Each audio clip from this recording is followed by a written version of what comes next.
अगर आपको dark mystery, psychological horror और अनएक्सपेक्टेड ट्विस्ट वाली मूवीज पसंद है तो आज की ये दो मूवीज डेफिनेटली आपकी वॉच लिस्ट में होनी चाहिए। पहली मूवी में एक शापित मिरर जो लोगों के माइंड और मेमोरी के साथ खेलता है, और दूसरी मूवी में एक ओल्ड विलेज जहां लोग बिलीव करते हैं कि जंगल के अंदर डेंजरस क्रिएचर्स रहते हैं। लेकिन दोनों मूवी का असली गेम उनके शॉकिंग ट्विस्ट में है। पहली मूवी है ऑक्यूलस 2013 की सुपरनैचुरल साइकोलॉजिकल हॉरर मूवी जिसे माइक फ्लैनागन ने डायरेक्ट किया था। कहानी शुरू होती है केली और टिम रसल से। जब ये दोनों बच्चे थे उनके फैमिली के साथ एक बहुत डिस्टर्बिंग इंसिडेंट हुआ था। ईयर्स लेटर टिम अपनी पनिशमेंट कंप्लीट करके घर वापस आता है, लेकिन केली को अब भी यकीन है कि उसके फैमिली के साथ जो भी हुआ उसके पीछे कोई नॉर्मल फैमिली प्रॉब्लम नहीं थी। उसका मानना था कि असली कल्प्रिट एक एंटीक मिरर जिसे लेसर ग्लास कहा जाता है। केली बिलीव करती है कि ये मिरर सिर्फ रिफ्लेक्शन नहीं दिखाता, ये इंसान के माइंड को मैनिपुलेट कर सकता है। सबसे हैरान करने वाली बात यह है कि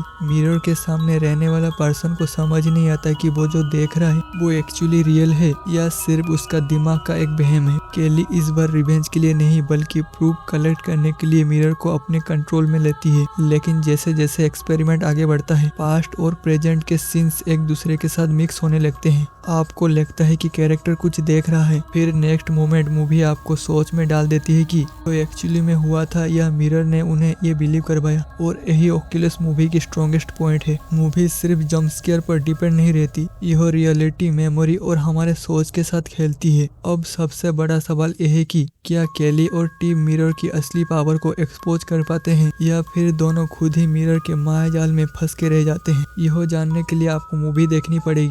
अब दूसरी मूवी है द विलेज 2004 की mystery thriller movie written and directed by M Night Shyamalan. Story एक आइसोलेट विलेज कोविंगटन में सेट है। यहाँ के लोग दुनिया से कम्प्लीटली कट ऑफ है। विलेज के अराउंड एक डेंस फॉरेस्ट है और गांव वालों को स्ट्रिक्ट वार्निंग दी गई है, जंगल के अंदर मत जाना। क्यों? क्योंकि जंगल के अंदर कुछ मिस्टीरियस क्रिएचर रहते हैं। गांव वाले उन क्रिएचर्स को दज वी डोंट स्पीक ऑफ कहते हैं। उनका मानना था कि अगर कोई जंगल के अंदर गया तो क्रिएचर्स उन पर अटैक कर सकते हैं। विलेज में रेड कलर को डेंजरस माना जाता है जबकि येलो कलर को सेफ माना जाता है। लेकिन विलेज में एक नौजवान लुकियस हंट इन रूल्स को ब्लाइंडली फॉलो नहीं करता। उसे लगता है कि अगर वो पास के टाउन में जाकर मेडिसिन ला सका तो विलेज के लोगों की हेल्प कर सकता है। दूसरी तरफ लुकियस और इवी वॉल्कर के बीच फीलिंग्स डेवलप होती है। इवी एक्चुअली ब्लाइंड है, लेकिन उसकी ब्लाइंडनेस उसके करेज को रोक नहीं पाती। फिर सिचुएशन कम्प्लीटली चेंज हो जाती है। विलेज में अजीब घटनाएं होने लगते हैं,